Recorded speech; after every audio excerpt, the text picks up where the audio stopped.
Thank you for listening to Lone Star Community Radio. This program was broadcasted and recorded live from the LSCR studios in downtown Conroe, Texas. Lone Star Community Radio is supported by listeners like you. Donate and sponsor today. For more information on getting involved with Lone Star Community Radio, contact us at lscrstudios@gmail.com or visit us online at www.irlonestar.com.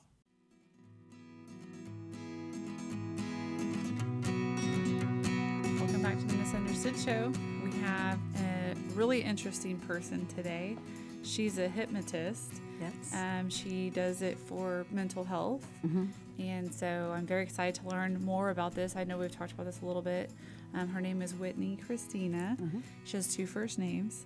I do. Actually, she has 3 because you have a middle name, right? Right. So you have three first names. Yep.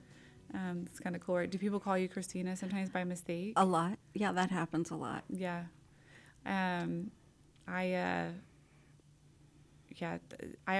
first met you, I almost called you Christina one time, and then I was like, wait a second, her name's Whitney, just because you see the name, and Yeah. it just kind of, I don't know, Christina's more popular. Whitney's not very popular. Right, right. And people think talk about misunderstood when you ask me my name. They think I've got it backwards, but I don't. Right, because Christina Whitney is a more common last name, and Christina's more, that makes sense. Does make sense. I had a favorite Barbie growing up, and her name was Whitney. Oh, And I still remember what she looked like. Her lips were kind of like, she was like a singer. okay. Anyway, yeah, that was a long time ago, but I still remember her. Anyway, she was my favorite. So Well, she it's had 'cause of the long name. brown hair, and yeah. So, but yeah, I liked her because, I don't know, she just looked more innocent. She wasn't like the blonde, Mm-hmm. typical, Typical Barbie. Yeah, she was more like, I don't know, chill. But anyway, I like that she was a singer too. She had her little microphone that she came with, the stand, Oh, cool. and she could stand there and hold the thing. And, her hands were like this. Yeah. Their hands were always flat. But, she could stand and hold the microphone, and I'd pretend like she's singing. Nice. What was her favorite song? At that time, I'm sure it was something by New Kids on the Block or Paula Abdul or the Judds. I Oh, loved nice. the Judds. Yeah, I was kind of a hip hop and country girl. I liked both. Or Wilson Phillips. Oh, yeah. Loved Wilson Phillips. I still listen to Wilson Phillips, especially on a bad day. That song "Hold On." Mm-hmm. It's a great 80s tribute. I'm giving my age away here.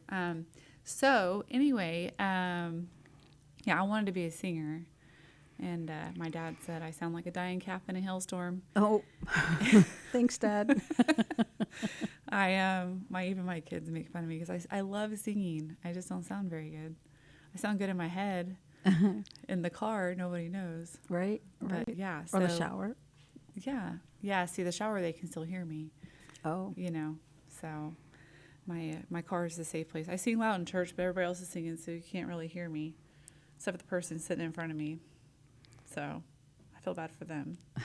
But yeah, so tell us a little bit about how you got to where you are, because you've been doing this for how long? so I've been working with people, helping them facilitate change for a long time, like 2014, 2015. And everything that I have done has been in complete alignment with, yep, this is right, this is right. It's kind of intuitive that I have been led this way. I actually have been led. Like every step has been the next natural step. And as I'd been facilitating people, I'd say, okay, Karen, why do you want to do this? And you would make the change, but I couldn't get it to lock. And so when I found these tools of hypnosis and this hypnosis program that I'm doing, it just made complete and total sense. That's the piece that I'm missing. That's the Right. tool that I need in the tool belt. The reason that the people are doing the things that they're doing is because of a misperception or a misunderstanding, maybe that they got it as kids or something like that. So if You don't think some of it's like a cognitive routing, that like kind of mapping that when you have habits that you have to like change that route. Exactly. So you want to take the habit away and replace it with the habit you do want. Right. So that's like with You got to take things away before you add them. right. And you have We to just talked about that at church Sunday. Interesting enough, he said before you start adding all these things on your life to do all these things to make a better life, you have to take some things away. You have to make sacrifices in other areas. You can't just pile it. It won't work. yeah. It's kind of the same. You got to take it away and replace it with something healthier. And you also have to understand, I love this is the misunderstood show. You have to understand why you put it there in the first place. What purpose is it solving for you? Like a trauma. Like a trauma, or not even that. So let's talk about church. Say that you were in church with your parents and you were being loud and you were being a kid and you were being a kid. Silly. And your mom or your grandma goes, here's a lifesaver, here's a cookie, be quiet. And so you associate cookie with calm and quiet. Now, they're not trying to train you that way. That's just how our 5-year-old, 7-year-old, 8-year-old brain assesses it. So what we do is we take that association with calm and quiet or whatever that you've assigned that cookie to or that habit to, we give you something else that represents calm and quiet. So you can still have the same thing because calm and quiet is not bad, and that's what the cookie was giving you. So we just replace it. So we understand why you chose what you chose and then reframe it with something that you do want. Gotcha. And that's why it sticks, because you have covered the issue. You have taken care of it. I need calm, I need quiet. Cookies mean calm and quiet. Well, what if something else meant? What if a Right. bubble bath meant calm and quiet, or something that you do want to have as a habit? Oh, I love taking baths. I took a lot of baths as a kid. I loved playing in the bath. My mom said she couldn't get me out of the bath. I'd be so pruned. And I'm still like that. I still take baths. I do like Epsom salt, baking soda, and I've just added recently peroxide. I was reading about how peroxide helps just kill like bacteria and balances a lot of things. And so it doesn't leave like a smell. Like if you put vinegar in their bath, you would smell like vinegar. I don't want to smell like vinegar when I go to bed. Right. But the peroxide is, there. And so anyway, I still like to put bubbles, and it's hard to find natural products that make actual bubble, like a lot of bubbles, like when I was a kid. Because that Mr. Bubbles, that pink Yes. stuff, Yes. I loved it. I love the way it smells. I love the way the bottle looks. Yep. It's like, I don't know, there's something like euphoric about just knowing it's there, and getting in there and just chilling. And Yeah. I don't know, like I used to have this, I grew up in a house that had like this white boarding in the bathroom. It was like a white like shower board, and it was like slick, it was waterproof, but it had like gold pattern all over, almost like a marble. Oh, nice. You know what I'm saying? I do. It was very like 60s, 70s. It was my yeah. grandparents' Yeah. house. And so I just remember just sitting in the bathtub all the time and looking at it. Like it was like looking at the clouds, like seeing all these different shapes and seeing like people's faces and different shapes of animals and like all this, and just sitting in the bathtub playing. And now I have a TV in my bathroom. And I watch, that's the only time I have time to like watch my show sometimes. So my 30-minute show that I get to watch and just chill out. But sometimes I just want to lay in there and just stare off into nothing. I'll stare at the bubbles. And I'm a grown woman, and I still want to do that. Like play with them and make things out of them and form them. I don't know. It's just something like relaxing about it. And it's probably because when I was a kid, that was my time. That was like my me time. I mean, I kind of had a lot of me time. I grew up kind of by myself. So I was always wandering around the woods and digging in the dirt and exploring, and I was up by myself. So now I'm like, man, I need some alone time. Yeah. Because with kids and husband and work and... Yeah. I work by myself a lot. I work from home Yeah. a couple days a week. Like half a day I'm at home, half a day on Monday and half a day Friday I try to be home so I can get all my paperwork done. So I'm by myself, and I love it because it's just like I can get so much done. I can concentrate on what I'm doing. But it's not like alone time, like as if you're doing something like a hobby, like painting or Right. something like that. Or even just letting your mind explore and expand and Yeah, just I'm working. So Right. it's not really peaceful. Right. In a way it is, but I'm still working. It's productive but not peaceful. But when you're building things with bubbles in your tub and you're floating and just kind of relaxing. Not thinking about a whole lot. Right. Yeah, it's hard to get to that point Yeah. because we have so much going on. Mm-hmm. And yeah, so do you kind of help people get to a point where they can kind of free their mind so they can relax and not... I don't have a hard time going to sleep at night. That's the one thing that I feel so blessed that I can literally lay down in my bed, close my eyes, I'm asleep. Within 30 seconds, I am literally asleep. My husband's like, how do you do that? I'm, you know, and he's like, we've been in the bed for 30 minutes and you're already sleeping. Like, poor guy, he has a hard time shutting his brain off. Right. And he lives on a high frequency. He's an engineer and he's just he kind of overthinks a lot of things. And I'm like that a little bit, but he's a high frequency person. Uh-huh. And he can't turn his brain off. And I'm like, I don't know. I feel like I'm just done. I'm like, I'm done. Uh-huh. So I just shut it off. That's a gift. You've got a gift there. I know. I don't know how I do it. I don't know, like, if it was, like you said, my childhood, my parents were super strict. Like, I had to be in bed by 9 o'clock. I had to be home by dark. Like, I just always had, like, that routine. Mm-hmm. So maybe that's why I'm just, where I feel like a lot of friends that I grew up with, their parents were kind of, they weren't very strict. They kind of just let them do whatever, wouldn't really, like, hold the rule down. Like, you have to be in bed this time, or you have to shut it down. Or, plus, my mom wasn't very much like, she didn't like to let us do a lot of games and TV, and we didn't have cable. I remember we got a Nintendo, but at that point I was kind of like, I'd watch cartoons on Saturday morning for like 30 minutes, and I was out the door. I was like, peace. You were outside. I was outside. But I lived in Canyon Lake. I grew up in Canyon Lake on the water. So that's probably why. Yeah. I lived in a nice place. When I was a high schooler, I was like, I can't wait to get out of this place. I hate it here. Because when I did watch TV, all the teenagers were going to the mall and going to roller skating rinks and doing all the stuff that I never got to do. And Yeah. the first time I went to the movie theater, I think I was 15. Wow. So I went to a $1 movie in New Braunfels, and I was like, this is so cool. I've never seen a TV that big. And no commercials. Yeah. It's just funny how you grow up, how different people grow up, Yeah. Yeah. Yeah. My husband grew up on a farm, so we kind of grew up in a way similar. Right. Where we were kind of on our own and just not in that city life, with all the stuff. But I wanted to get out of there so bad, and now I'm like, I want to go back so bad.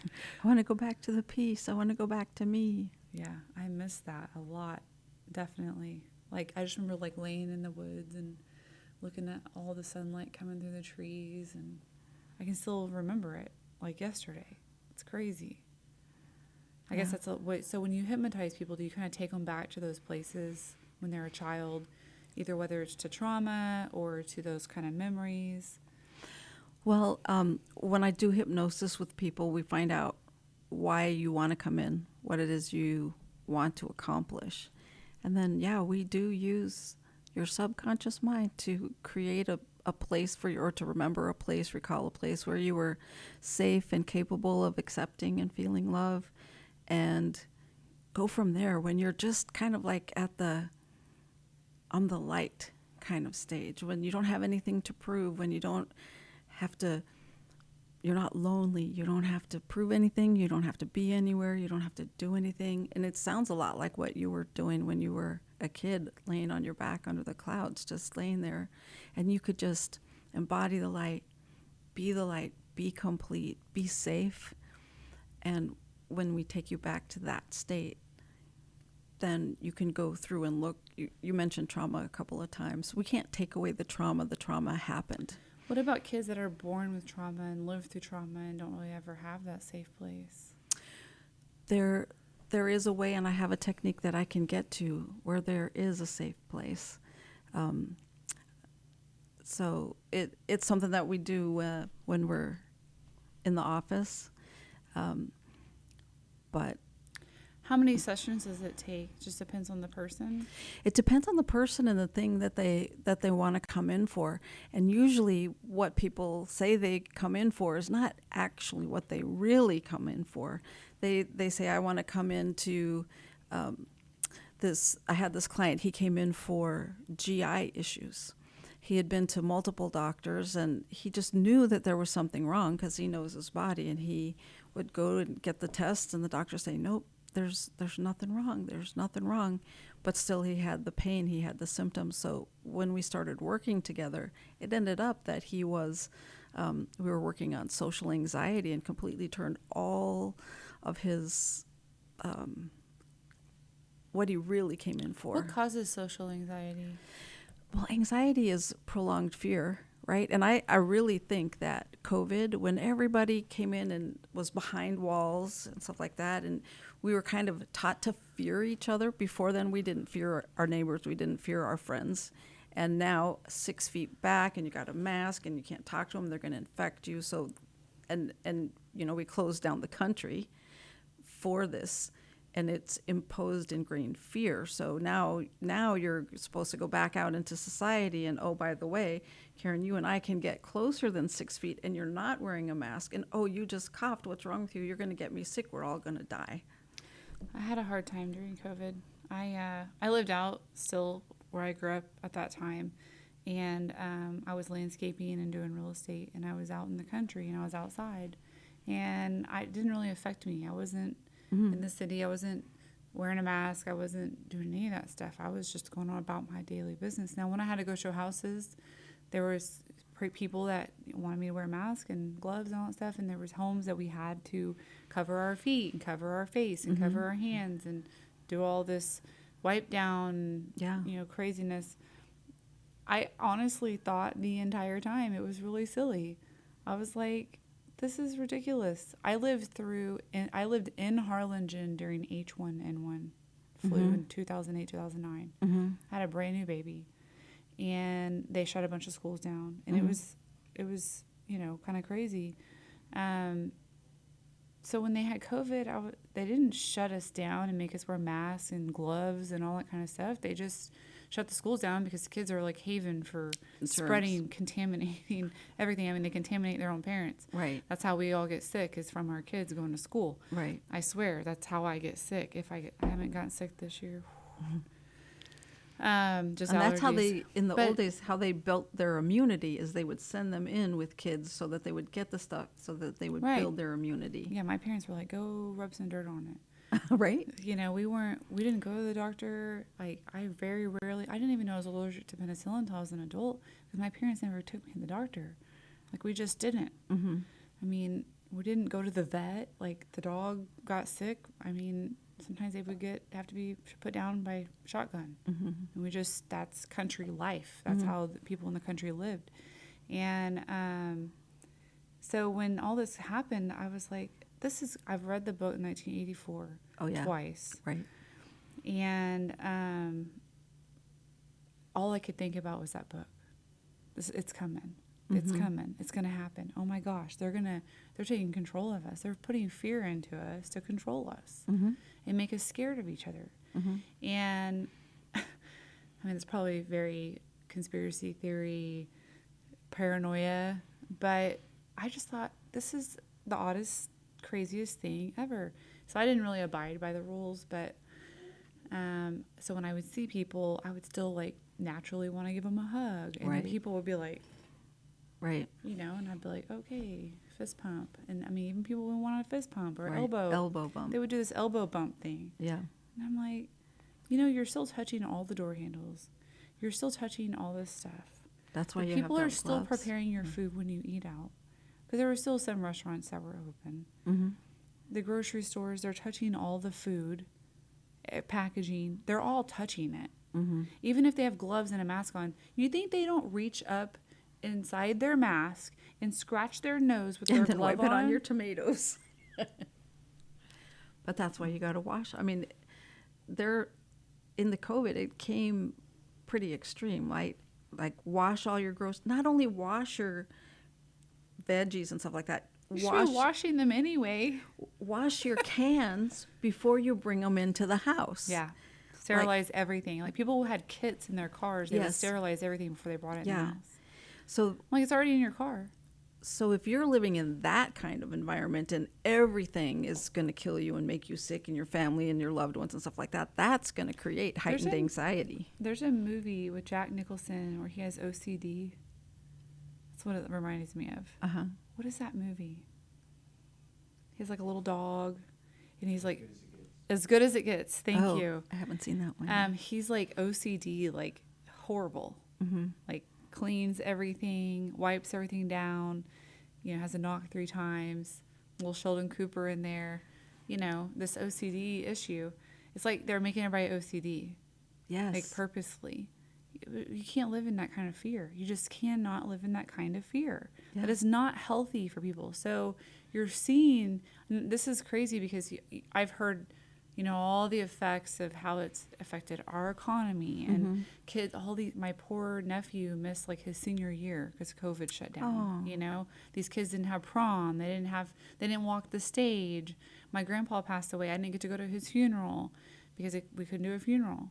We couldn't go see him in the hospital. I didn't even get to say bye to him. I still am so furious about that. And they wouldn't let loved ones go see their loved ones when they're dying. My grandpa had a heart attack and went in the hospital and never came out and wasn't allowed. He died by himself. Mm. Or if you're going to have a baby, like they had really strict restrictions on who could be in the room with you Right. if you were going to have a baby. They weren't even letting the dads in there. Right. This is not acceptable at all Right. to me. Right. Like they took away people's human rights, and then they were forcing all the people to get vaccinated. Mm-hmm. I was at another title company at the time who basically blackballed me and made me stay home because I would refuse to get vaccinated. Then they told me I was answering calls and emails, and I got a call from my sales manager. She literally, what is the right word? I was gonna say the bad word. Griped me out. But in a really awful way. Uh-huh. Like she was guilting me and trying to like force me to get vaccinated and told me I could not answer my emails or my phone calls of my own clients because I wouldn't get vaccinated.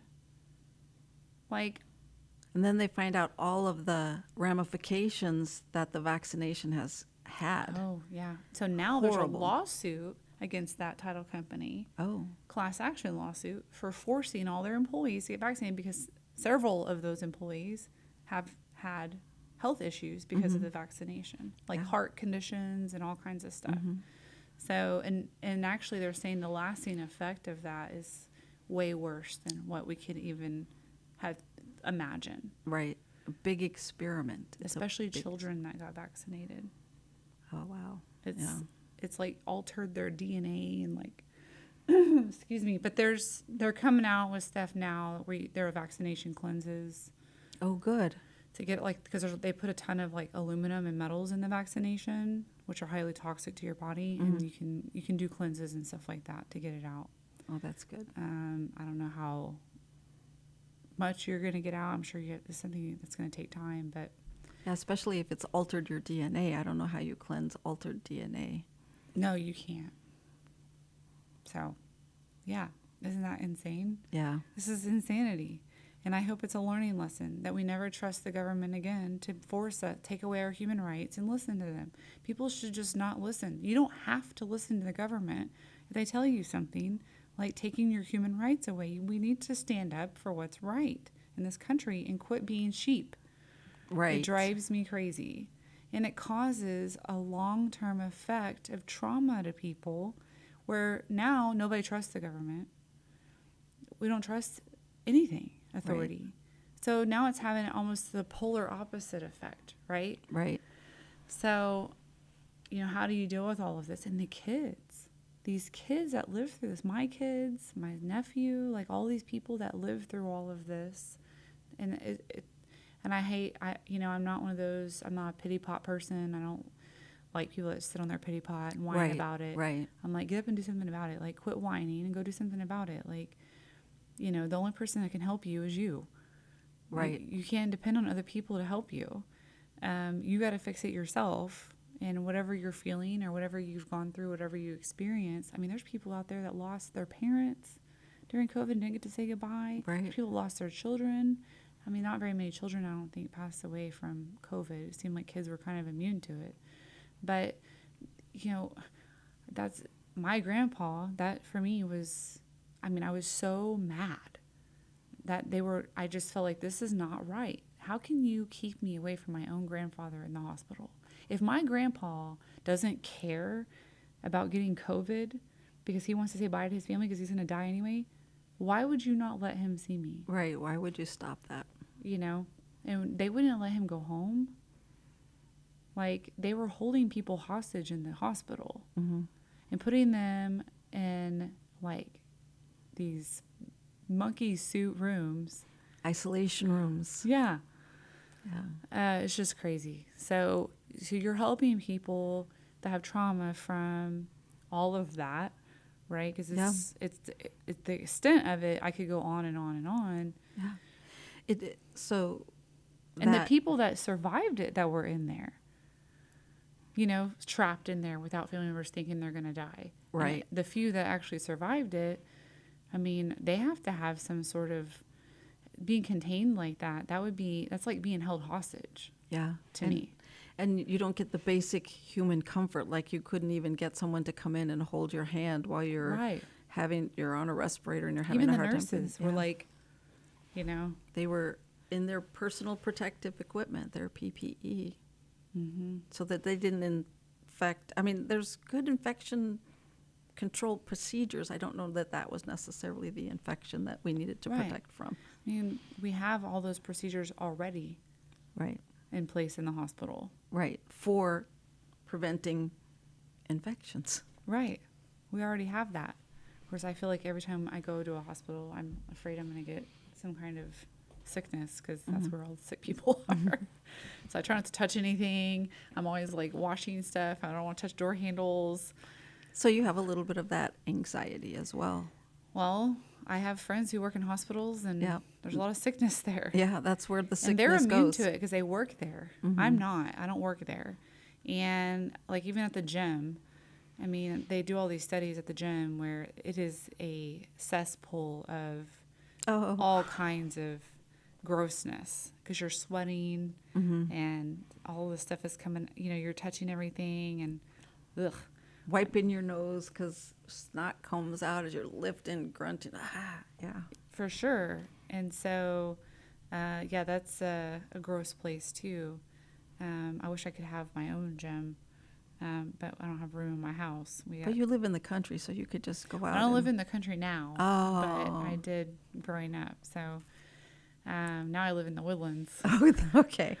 With all I'm in the rat race, you know. But you could walk on the trails. I mean, you could do that. Oh yeah, but we lift and do all that stuff. Okay. My kids play basketball up there, and we do the sauna, and they have the pool and all that stuff. So,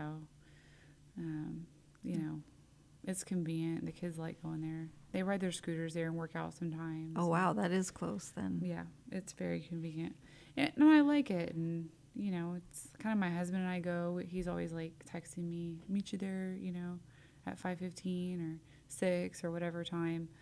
And I'm always trying to scramble to get home and change and get there. And I don't have he has the option. I mean, he takes a backpack and he goes there and changes. I guess I could do that, but I don't know. I like to go home and come in dressed. Yeah. I don't want to take my work clothes to the cesspool of disease. I have a lot of dry clean that I wear multiple times, and that must be hard to find a non-toxic dry clean. For sure. Yeah, you have to just do no starch, press only, no laundry. I don't have them clean them. It's mostly just press. Gotcha. So, yeah. Gotcha. But there's some things you have to have dry cleaned. I have dry clean for the house, but it's not non-toxic. I think all it is like freshener. I feel Oh. like. I don't know. It's like a bag. I feel like I need to Google how to naturally dry clean my own clothes. I know that for a bet while there were green dry cleaners, so you could find a green dry cleaner, and they supposedly had non-toxic chemicals, but it was cost prohibitive. Well, I go to the eco one, which Okay. is supposed to be kind of like that. But I still think they use chemicals. I really feel like the clothes smell like they have chemicals on them. Yeah. When you don't use any chemicals anymore, it's just like when you smell it, you're like, ooh. My son got cologne for Christmas this year, and his dad bought it for him, and he came home, and I'm like, please don't wear that. That's so gross. Mm-hmm. You smell like a chemical factory. Oh no. You know, and he's like, Mom, this is like Versace or whatever it was. It's like super expensive. Like, I don't care. It's literally cancer in a bottle. Yeah. And you're spraying that on your skin and inhaling it. Like, why? Why? You think a girl's going to like you because you smell good? A girl should like you because you're a nice dude, Right. right? I don't know. He's 16, so. So there's some pressure there to smell good. Yeah. I'm like, he doesn't stink. It's not like he has BO. Like some boys have BO. Mm-hmm. Some of his friends come over. I'm like, have you bathed lately? Because you stink. Like, come on. It's so gross. But I do know that some people just have that, right? Mm-hmm. They have like just naturally stinky feet, naturally stinky. And that's a chemical imbalance, right? So if they just... Is that what that is? Well, I have friends that could tell you what it is, but it's something that can be taken care of holistically, naturally. Really? Yeah. Good to know. Maybe I should get their information and hand it out to his friends. Yeah. It's probably their diet. Yeah. I was going to say probably what they're eating. Yeah. Yeah. My kids, we make them eat healthy, and then when they eat bad, they're like, oh, I don't feel good. I'm like, what'd you eat? Whataburger. I'm like, yeah, duh. It's That's terrible. Right. Your body's in like freak out mode. You should just put all this garbage in it, and it's like, ah. Yep. When your body, especially when your body's not used to eating it, I think it just goes into like shock. Yeah. And then you get like a headache and you feel bad and your tummy hurts and Yep. yeah. So tell us more. So can you help people? So this food, we're talking about that, has addictive nature. They put actually the same chemical in the fast food and stuff that they put in cigarettes to make it addictive. Mm-hmm. Literally that exact same chemical. And the FDA allows this. These people that are addicted to it, it's kind of like smoking, right? Mm-hmm. It's not just the tobacco they're addicted to. It's the chemical they're adding to the cigarettes that makes them more addictive. Mm-hmm. Do you have a way to hypnotize them to help break that addiction? I do. And again, it goes back to, why are you smoking in the first place? Because my parents smoked. Because my parents smoked, and I that's hear what that we all do. the time. Right? That's what we do. And when did they smoke? They smoked when they were under stress, or they smoked to get away from the family, or, that's just what they do. Or social reasons. Right. Or Right. So in hypnosis, we go find out, why are you smoking? Okay, well, your dad smoked. Okay. I think kids started smoking because they thought it was cool. Yeah. And, the That's advertising. how most kids start smoking. They had Joe Camel, like they had a cartoon selling cigarettes, right? Oh, yeah. My So- mom used to get all the, like, frequent Marlboro miles or whatever. You cut the little Yeah. thing off the side with the barcode off. Yep. And it was like a ticket, actually. And she would save them all in these big, like, gallon baggies, and she would mail them off. And then she would get something, and she would get, like, swag. Yeah. And so she got this really awesome, I should have wore it today. It's a really awesome Wrangler denim jacket. Uh-huh. It was like in the 70s. This is when she went to high school. They had a smoking section at school. Yes. Which I went to that same school, but it was a middle school when I went there. And she'd be like, oh, this was the smoking, where we all hung out in middle school. That used to be the smoking section. Smith Valley Middle School, y'all. There's a smoking section. And now they're probably vaping. It's like there. a breezeway now. Well, you're not allowed to vape on school. Like, they get they have to go to court for that now. It's Oh, like wow. they get like a fine, which I'm glad. But and then like now they're doing all the marijuana vapes, Oh, and those, if it's those cartridges, Yep. it's a felony. They're giving kids felonies for that. And Wow. Montgomery County, from what I understand, is like pretty strict about it. tough. Yeah, tough. they're tough on them because they're trying to. Eliminate it. Yeah. But anyway, so she got this jacket. I have it. I own it now. I need to have it repaired. It's like the cuffs are like falling off and the collar's like falling off. But she loved that jacket. And she would tell me, oh, yeah, I got it free with my Marlboro miles. And I'm Right. like, stop telling people that. It's so embarrassing. Well, you know, you're talking about how do you get people to stop smoking. We go back and we find out why you're smoking. Okay, you smoke because you admire your dad, but interestingly, your dad died of emphysema. How was that, living with that for you? So you kind of take them back through all of that and see if that's really what they want. And a lot of times when they've made a decision, yeah, no, I don't want the emphysema, I don't want the lung cancer, I don't want to be ostracized by my kids and family, I want to be able to hike with them and that kind of thing. And not stink, where people are. Yeah. People who smoke cigarettes stink. Yeah. And I'm not trying to be mean. But you're But it bothers people who don't Yeah. smoke. and you're bringing up a really valid reason for smokers that want to stop smoking. You're talking about they stink, but they're being ostracized. They're being put to the side. You can't come to my party and smoke. You can't do that.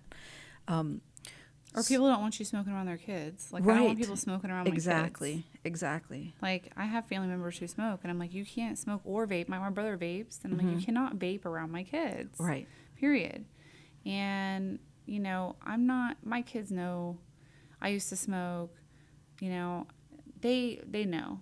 And I just tell them all the time, I'm like, don't do it, because once you try it, you can't stop. It's like the devil gets his, like, claws in you. And I was never a regular smoker, but I was a social smoker because everybody smoked. Right. Back then, it was cool. Right.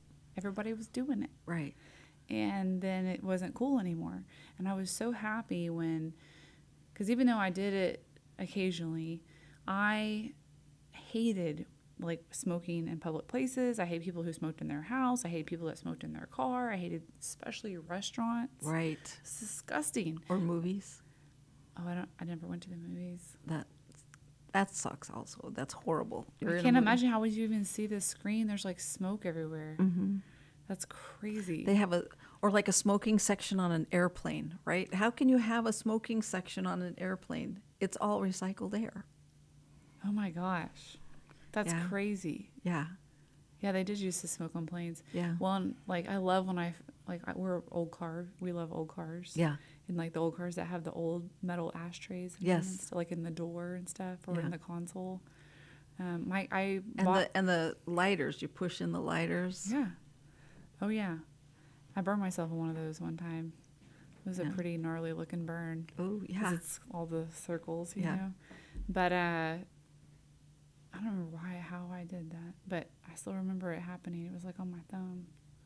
Well, you know, an interesting thing about smoking too, say that your husband came to me for smoking and you said, you have to quit smoking. And he came in and I said, okay, so why do you want to quit smoking? And he says, because Karen says I have to quit smoking.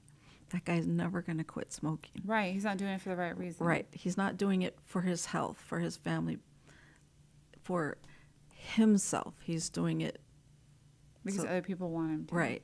So you could get him to quit for like a month, maybe 6 months, maybe even a year. But as soon as the pressures, the issues that come up, like the stress relief, a lot of people smoke because of stress and they think that taking that time makes them calmer. But like you were saying, there's all those chemicals in there. So it makes them more jittery. And Well, nicotine actually increases your heart rate. So Right. it doesn't calm you down. Right.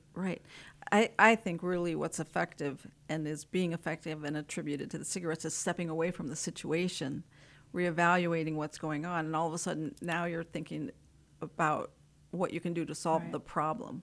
I had to get away from people that didn't smoke to get away from it. Yeah. Because it's so easy. Because I was a social drinker, Mm-hmm. social smoker. Yeah. Started having a couple of beers, and I'm like, ooh, Yep. then my judgment's already off. Mm-hmm. You know, then I'm like, I got the F-its a little bit. Mm-hmm. And then you go right back to it. Mm-hmm. And the next day I'm like, oh my God, why did I do that? Disgusting. Like, I just felt so disgusting. Like, my hair, and it was in my nose, Mm-hmm. and just all my clothes. And it was just disgusting. I was like, this is so gross. Like, why do I keep doing this to myself? And that's what we find out in hypnosis. Why are you doing that? And let's replace it with something that you do want. Yeah, well, it's because all my friends were doing it. My parents did it. And Right. everybody did it. And then everybody, it was cool. You know? I want to Yep. be cool. But you are cool. Well, I know that now. My best friend never smoked, thank goodness.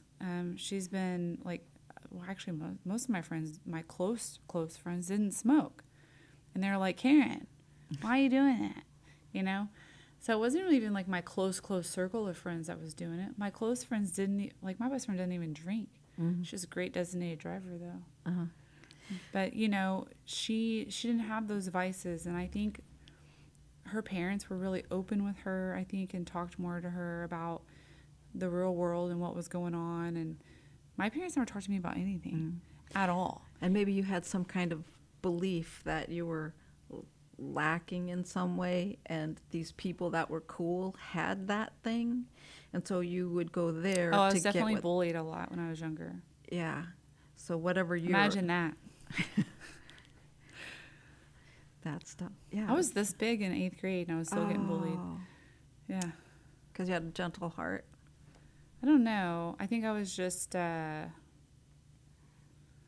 don't know, jealous girls. So you're taking. I'm just making stuff up But here. I didn't consider myself to be, like, cool or pretty or anything. I was just, like, a tomboy hanging out with my friends, trying to have a good time. I thought I was a class clown. I was really funny. And I think people were jealous because I was friends with everybody. And, Right.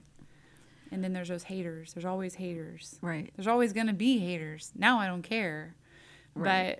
But, you know, back then, yeah, I don't know. What I've seen with people that have been bullied, or people are telling them nobody likes you, everybody hates you, your 10-year-old brain, your 11-year-old brain, it's buying it and it's going, well, yeah, that's true. And so Wow. then you go and you're like, okay, so this group is smoking and this group is cool, so I'm going to do that. So I identify with that. That makes sense.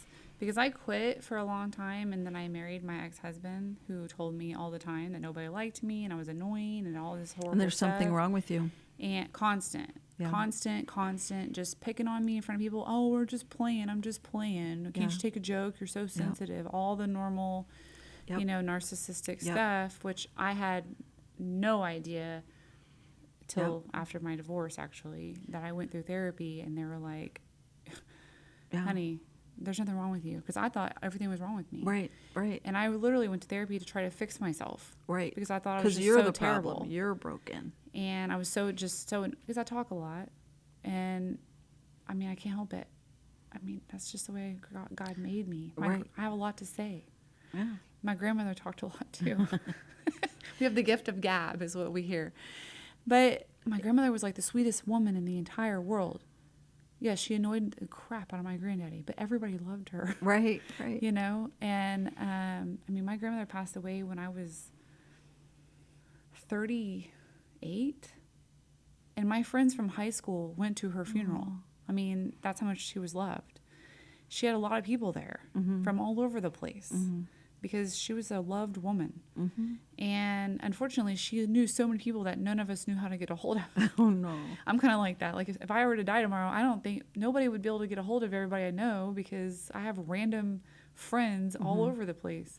But, I mean, now we have internet and social media and stuff, but you can just come on the radio show. Dick can make an announcement. Hopefully he's a little younger than me, so maybe I'll die before him. You still going to have this show around in 80 years? Not 80 years. I don't have 80 years left. What am I saying? I'm so old. Anyway, but yeah, so I had that trauma, and I went back to my kind of old clutches. Yeah.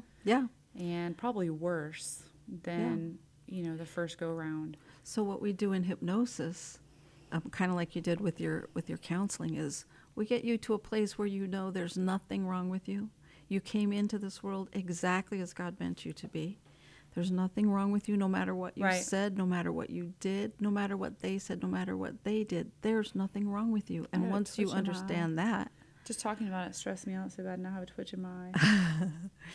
so if we could take that, get you to that place in hypnosis, which I frequently do, when you're there, you don't need to smoke, right? Right. So all the things, all the reasons, the cool people, all of that, you look at them and go, huh, yeah, no, not so much. Yeah, I don't And- think it's cool now, for sure. Yeah, yeah, Now I'm like, ew, I see people smoking. I'm like, Yeah. gross. People still do that. I see people driving down the road smoking their car, Yeah. their window barely cracked. yeah, and I'm with a like, kid in the car. oh, that should be illegal. Isn't that illegal? Like, don't is think that not is there not a law that you can't smoke with your kids in the car? Dick, can you look up to see if there's a law that you can't smoke with kids in the car? There has to be some kind of law that you can't smoke or around kids. Yeah. The smoking, though, is a really great example. There's what? No state law either. I feel like we needed to make a law Make a law. that you can't smoke in like a car or a closed space or a house or anywhere with kids. Like legit. Why is that not a law? I feel like in other countries that might be a law. No, I feel like in other countries there's lax laws, like smoke everywhere. Here, give your kid a cigarette. Oh, really?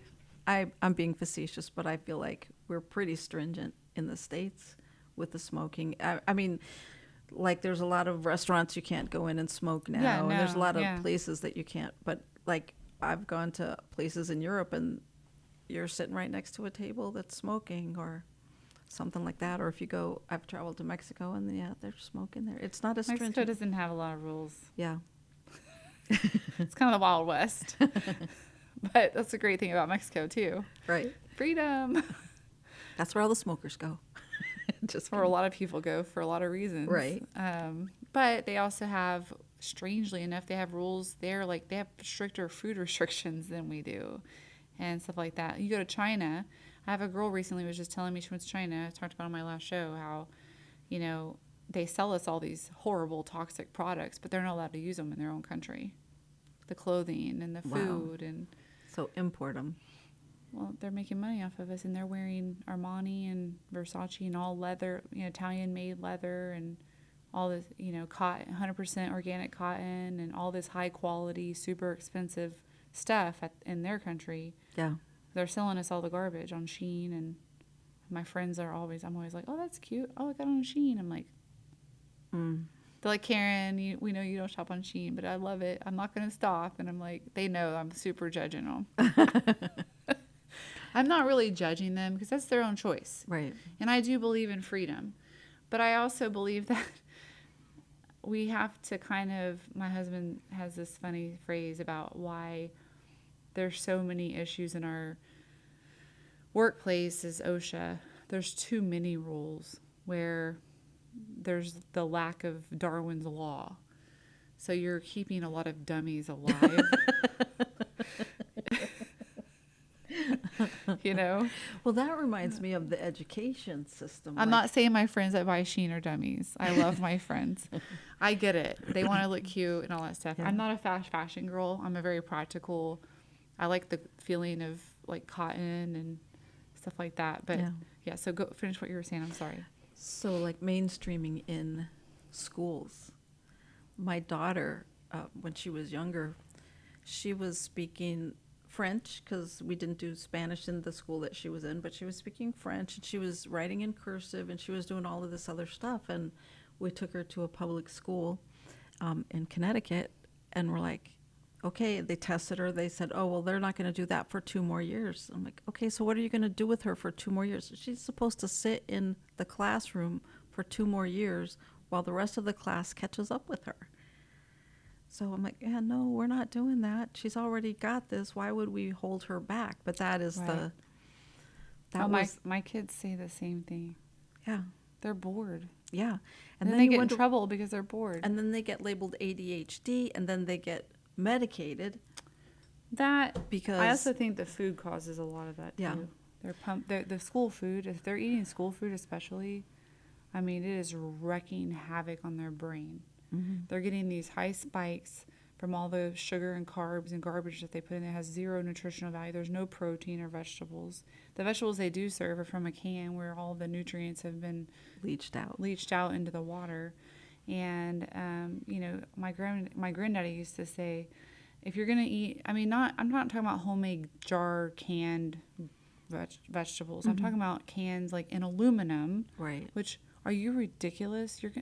Don't stop buying things in aluminum and plastic, like plastic bottles. Ugh. So it drives me crazy. So he would tell us, just throw the vegetables away and drink the juice. Yeah, makes sense. Because it's all going into the water. Yeah. When you heat it up, it leaches into the water. So I think by feeding them the toxic food, and then if they are advanced and you're not challenging them and you don't have place for them, and of course they're going to get in trouble. They have these bodies full of all of this energy going. What I don't understand about our school system that's been around for 100 years is that they haven't gotten intelligent enough to actually evaluate the kids and their intelligence and place them in classrooms that they're on the same level with that. So in sports, you go to tryouts, right? And all these kids get on A team, and all these kids get on B team, and all these kids get on C team. That's how it is. Some of the kids don't make the team at all. Right. Can't obviously do that with academics, but why are we not putting the kids in the same situation? Oh, but they all have to be equal. Well, we can do it in sports, but we can't do it in the classroom where it's actually more important. So why would you not? I mean, they do have advanced classes, right? But not all kids are that point, right? So you've got advanced, and then you just throw the rest of them all on the same plate. So why don't we just have where you test them? You do all this testing all year long to get make the such a big funding, deal about to it. get the money. Why don't you use that to place them with their peers that are on the same level with them in that class? So this kid might be really advanced in science, but he's a little bit slower in math, or really advanced in English or whatever. And why would you not want to turn out kids that are advanced in science and advanced in math and advanced in all of the skills that you need to be competitive in the world marketplace? Right. Why would you want to dumb them down? Because they can control them and use them in the workplace. Mm-hmm. And then we get what your husband called the lack of Well, I don't know. The whole system is kind of broken, and we all have our opinions. Like, we can go and fix it all, but yet we do nothing. We just gripe about it and go on about our business. That's kind of why I did the show, because I wanted to this is my way to make a difference, Bring to it get up. the word out, right, so that people can educate themselves and maybe open their mind up a little bit. Everything I say is not, 100%. I say things sometimes that are wrong, and people correct me, and I'm like, oh, sorry, that was not correct, or whatever. I misunderstood that, or I was educated wrong on that. And of course, they're always changing things anyway. I mean, right. History changes every 5 minutes. Science changes every 5 minutes. I've heard this new phrase recently called evolution. So what is evolution. That? Yeah. The whole evolution that we, came from monkeys and stuff. They call it evolution because it's like they brainwashed us for so long. They're supposedly the reason that they came up with the evolution is to prove that God's not real and Jesus isn't real. That's why they call it evolution. Oh, gotcha. And so, and they knew all along that it was fake science. And so I'm like, is Pluto a planet? Is Pluto not a planet? Is it? They keep going back and forth. Is it a ball of gas? What is it? Right. We don't know. Nobody really knows. But when I was growing up, it was a planet. Right. They were 100,000% sure it was a planet. Right. And the Brontosaurus was a thing.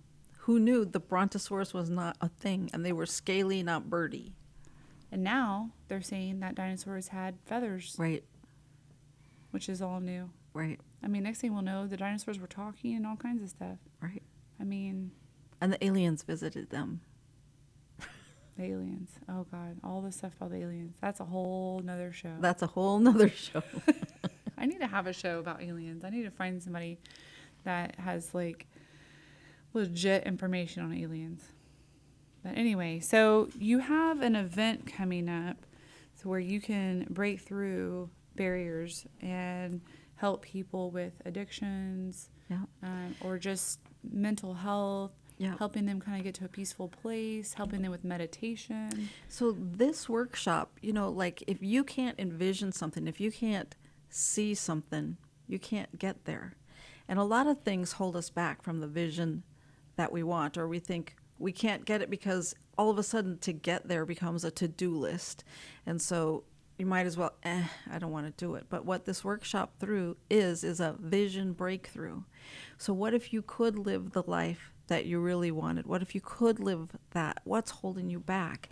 What limiting beliefs do you have that are, I can't do this, or I'm not smart enough, or there's something wrong with me? Anything that you've been holding and you don't even admit it to yourself, like it's deep down dark secret that I really want to do a radio show, but I can't. I'm too little, too small, too whatever it was. Talk too much.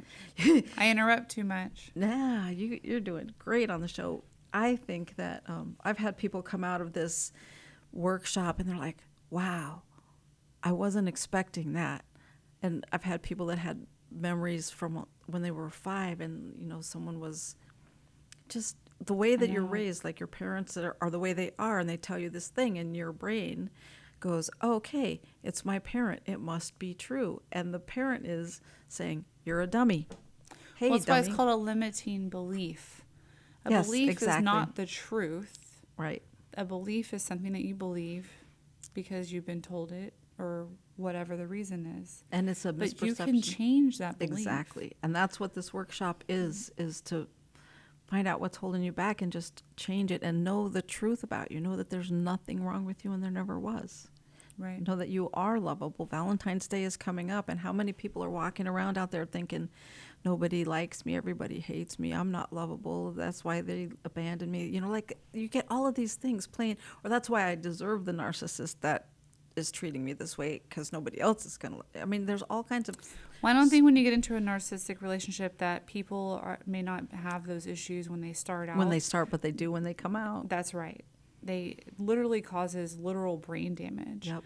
And so you have to. It's a lot of work to fix that and reverse that. And it's probably gonna take me a lifetime to recover from that. Mm-hmm. But look where I'm look here. Where you are, right?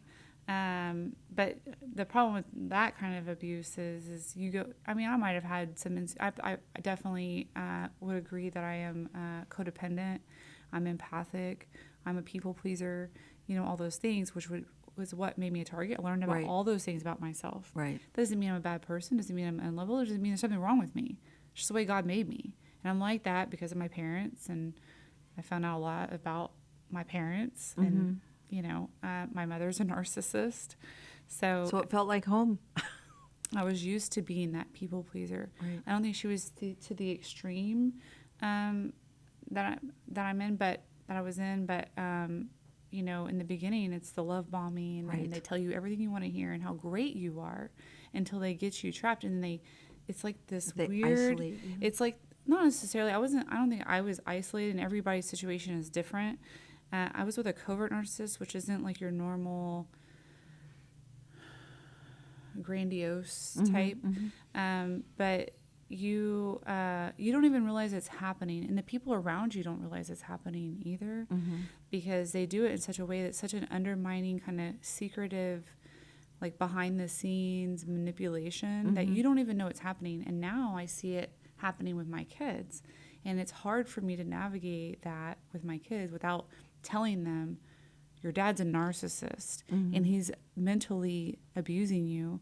What do you so I'm having to teach them boundaries and to having to stand their ground and making sure that they understand that there's nothing wrong with them, and these things about them are not true. And especially my 16-year-old, he's been, it's like, it was me. I was the source of energy sucking. Right. And once I was gone out of that, and I have, zero contact, and he tries to message me these, horrible messages, and I just ignore him. Well, now it's my son. And so, and I've told my son, I'm like, when at some point, because he's at a point where he doesn't really want to talk to him, when he gets out of the picture, it's going to be the next kid, and he has a girlfriend too. So I'm like, I feel bad for her, but what am I going to do? Tell her? Your son or your ex? my ex has a girlfriend, Oh. and I know her. I've known her for a long time, actually, and I feel bad for her because she has no idea, just like I didn't. And hopefully she's. And you mentioned your son. It's really interesting, too, because the long-term effects of that are incredible, because your kids then believe the things about you Right. that your ex was saying about you, that you can't, that you're wrong, that you don't know, that you're all of these little limiting and he's things. told them all kinds of lies about me, actually, me in general. So, you know, they understand now. They're starting. My 6-year-old's kind of picked up on it, but anyway, yeah. So those are obviously things that Yeah. we all have to. We end up in these situations sometimes that are completely out of our control, and we need help to get out of them. And I it's think great to know that we have a place we can go, a safe place. And Yeah. Hypnosis can help reframe that. And I just really want to give you kudos, too, because you have come from so far. And Thank the you. fact that you're spreading the word that, no, you don't have to live like that. That is not Right. okay. But you have to take responsibility. Right. And I take responsibility for all my decisions, and I take responsibility for staying in that relationship, and I take responsibility for all of it, you know. I'm not going to pass that off on to anybody else. I have to take the responsibility, and I have to be the one that fixes that, right? And takes the initiative to educate myself and try to better myself every single day. It's work. Yep. It's not easy. It doesn't just come to you. You can't just pray it away. And I truly believe in prayer. Right. But you have to meet him halfway. Like, you have to do the work. Right. Exactly. And so this is part of doing the work. Yeah. Right? So if y'all want to come to her, it's a vision, create your vision, know your path, empowered horizons. It's a hypnosis class, right? It's a workshop. Or workshop. A workshop that we're doing just to help you create the vision for your life. There's a Kind of like a vision board. It is like a vision Ooh, board, we should but do with a vision action. board class with that. But with action items. So the cool thing about doing this is, okay, so now you know this and you have this dream, but what's the next step that you can take that you can actually get there? Yeah. So this will be on February 20th. It's February a 20th, Thursday yep. from 6 to 8 p.m. And it's at your location, Right, at your which- office, which is at 350 Nursery Road in the Woodlands. Right. And the cost is only $49. Right, right. I mean, people are like, I don't want to pay $49 for that. But do you want to? Is it worth $49 to go possibly change your life? Because you'll spend $49 at dinner all day long. Right. And there's a lot of people Do they that are provide like, dinner or anything there? No. So y'all need to eat before y'all go. eat before you come. Yep. We are really good at saying what I don't want. I don't want this kind of relationship. I don't want this. I don't want that. I don't want that. But what do you want? Right. Make a list. And the thing is, your subconscious mind does not hear the don't want. Your subconscious mind is hearing I want, I want. So if I tell you, Karen, don't think about pink elephants, what are you thinking about? Pink elephants. So with this, we turn it. Okay, so if you don't want this, if you don't want to be this, what would you be? Yeah. So we turn it to the I'm positive. planning a vision board class. We should combine. Yeah, we should. We should do it. And then do the next step and the next step. Because can you imagine you have this vision board, and what if you do one step, just one thing every day to bring you closer to that? How many people can you fit into this class? We can fit, it just depends on the space. So we'd have to find a space What that about could this location? This location I have about, I think we could do about 20 people in this Okay. location. Okay. And we've done vision boards there, but it would be cool to do one with you. Yeah, that would be fun. Yeah. Well, we got to wrap it up. I think we're out of time already. It goes Oh, by wow. so fast, it goes right? by fast. Yeah. Well, thank you for having me. It was so great to have you on the show, and everybody just loves Whitney. By the way, every Yay. person I meet, I've known you for a couple years now. Yeah. I met her at WOMTech, Women on a Mission, Earn a Commission. Yep. And people just rave about you. They're Thank just you. like, oh my God, I love her. Thank you. And I actually have a couple friends who've been hypnotized. Some of my smoking friends that did the Yeah. social smoking, Yep. that they have, this was 15 years ago or 10 years ago. They got hypnotized and they've never picked it up again. Yeah. They're just like, ugh. Yeah. Yeah. It's just like, And I've had friends that have been hypnotized for eating disorders. Yep. I've had friends that have been, so I know that it's legit. yeah. So if Yeah. you are struggling with something, All of Whitney's information is in the description. You can reach out to her. You can call her, email her. She's a great responder, by the way. Okay. You're the only person who actually read the email invite and actually emailed me like immediately and sent me all your information. So I didn't have to go search for it all over the internet. Oh, wow. So no, I'm not calling people out on the shows before me, but I love you guys. I'm grateful, and everybody's super busy. But yeah, she is very responsive. So very responsible. Oh, thank you. I Thank love you. that. I try. But thank you for coming on the show today. Thank you for having me. We'll talk to you soon. Bye-bye. Yes.